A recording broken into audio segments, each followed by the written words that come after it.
आजको प्रस्तुति Patan Durbar square. Patan Durbar square Kathmandu उपत्यकामा रहेका 3 दरबार स्क्वायर मध्ये एक हो, जुन ललितपुर शहरमा पर्दछ। विश्व सम्पदाको सूचीमा रहेको यस दरबार स्क्वायरको एउटा मुख्य आकर्षण प्राचीन शाही दरबार हो, जहाँ ललितपुरको मल्ल राजाहरू बस्दथे। पाटन दरबार स्क्वायर नेवारी वास्तुकलाको एउटा आकर्षण हो।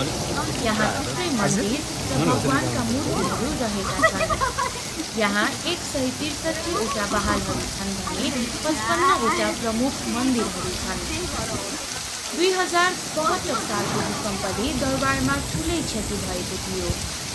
पाटन दरबार कसले निर्माण गरेको हो भन्ने इतिहास चाहिँ प्रष्ट छैन। मल्ल राजाहरूले बनाएको भनिए तापनि यस दरबारको वरपर